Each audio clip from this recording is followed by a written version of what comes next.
Hey, what is going on, guys? Yes, that's Ultimate Goku back with another video to do my hero My Hero Academia Season 5 Episode 91 review. It was the first review episode we've done of Season 5. So let's get into this. So this episode starts out with Deku, Izuku, and Midoriya. He's in his dream. Like, they were showing that towards the end of the last episode. Clash with all the past One for All Wheelers. Except for, I guess, All Might, since All Might is technically alive still. So, it's kind of like an Avatar The Last Airbender. I mean, they clearly took this whole method from Avatar The Last Airbender idea. Obviously, it's slightly different because it's not like, these people aren't dead. Well, only, All Might's not dead. But, all these other people obviously eventually passed on. But they, have some type of link, I guess. Like, when they die, they have a link. Because technically you cannot have the powers and still be alive in this situation. So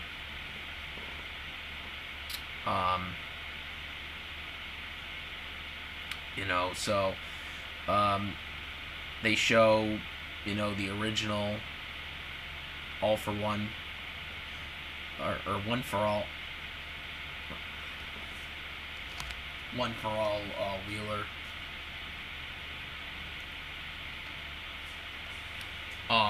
And him, fighting against his brother, who's one or All for One, and they show him like getting, attacked by him essentially with putting his arm on his head, as he's trying to come out and touch Deku. The dream pretty much ends, and then there's a huge crack. And through the whole, his room. So you see that coming out from the previous Wheelers of the Corks.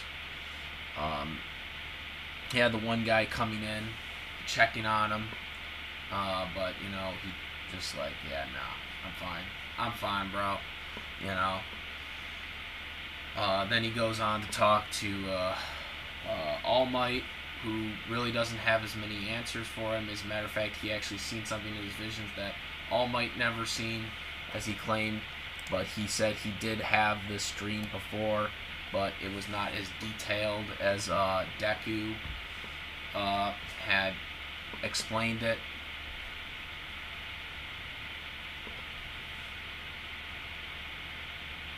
So that's kind of where that all was at.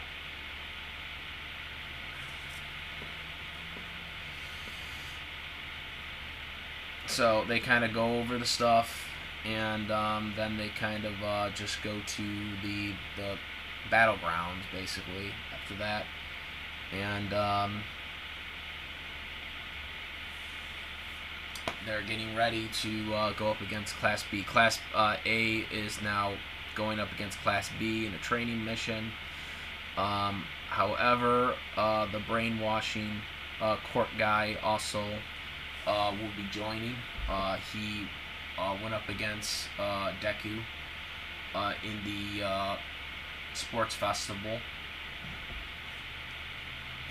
And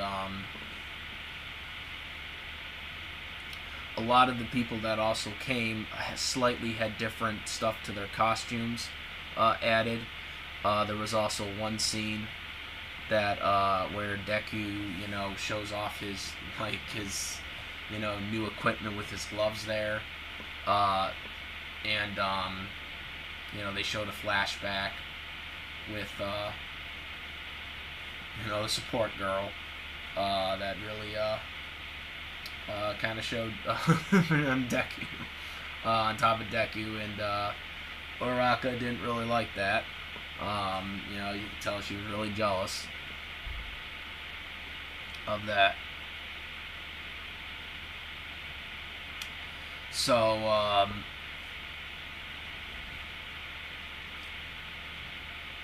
Hachio from General Studies, like I said, was coming. And with the way the groups were set up, they were obviously all equal. So obviously they had to, because they were going to do groups of 4-on-4 for Class A versus Class B. However, because they had an extra person being added, he was going to be a part of one of the 4 teams, and because of that, there would be a team of 5 against 4 in 2 of the groups for B and A, and which is kind of interesting when you think about it, because he picked both at the same time. So what if he had picked a number where, what if he had picked like 1 or 2 for Class A and Class B? Obviously, they would have had to have changed that, you know. Because he couldn't go up against the one group when he was allying with the other group. So that was something I thought was pretty interesting, that they probably didn't take me on. Obviously, they probably had to redraw, because he would have had to be on different brackets for each B and A. So he's in for Class A. He was with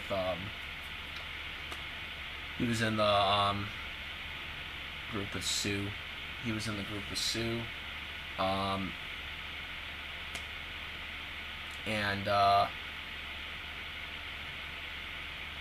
then for Class B, he was with the group with the obnoxious guy that thinks Class B is better than Class A, against Deku's group.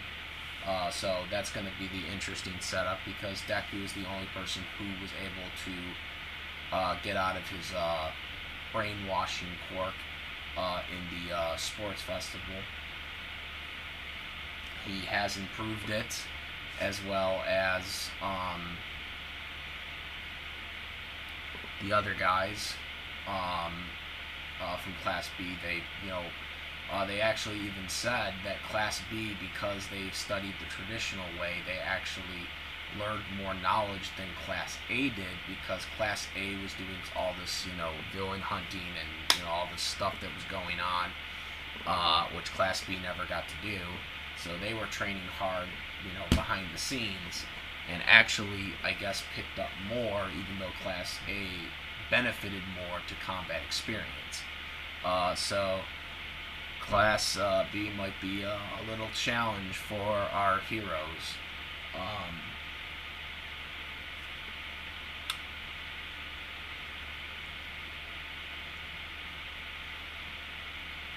It was kind of interesting to see where he'll go, though, because, he wants to actually be in that class, but isn't he supposed to be... He's not a first-year student, isn't he? Because isn't that what the point of the first-year students are? Is there supposed to be, in those classes, because those are for the new kids, but I don't know. Anyways, in the battle, it pretty much looks bad for Class A's Group 1 team, as B is pretty much just maneuvered them.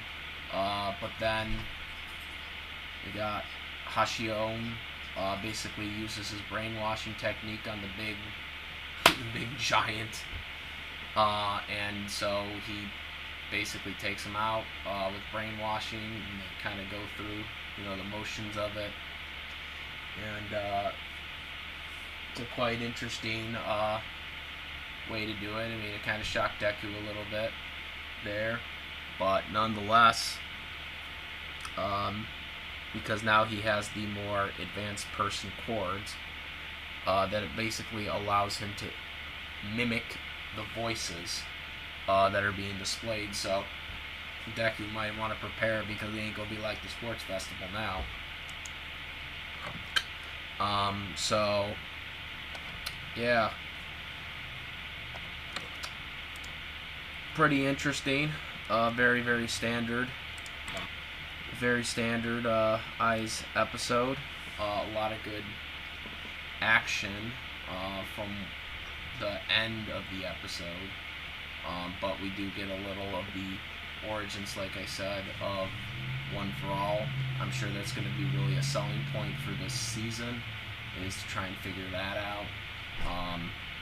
It's kind of weird that they are kind of going in an Avatar direction, though, with the One for All.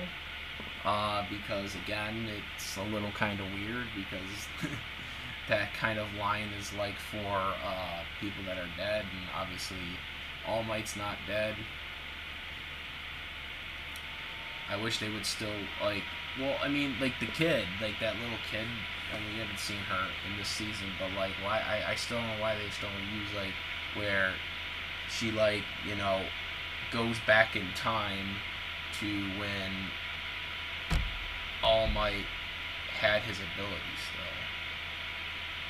Like, couldn't they do... No, because her ability can, like, go back in time until he, like, had, you know, the ability, because he did have the ability at once. Now he doesn't, obviously, because he gave it to Deku, but I'm just wondering if that would actually work. Same with the other guy, too, that lost his quirk, Manabo. But you got Bakugo and Uraraka and Deku, and they're like, you know, they're getting ready, because right now we're seeing Brainwashing Quirk really make a stamper on all these guys, and really stealing the thunder for Class B, because B, you know, what are they doing? They ain't looking that so hot now with this development. So yeah, overall, pretty good, solid episode. Looking forward to what they do next here. Very good voice acting from the English dub actors, obviously. So as you know, this is a dub channel. But yeah, that's what I thought. I thought it was good. Plus Ultra. That's about it, guys. Comment, rate. If you like to hear my videos, please subscribe. And that's about it. I am the Ultimate Goku. Moderate. Peace. Plus Ultra.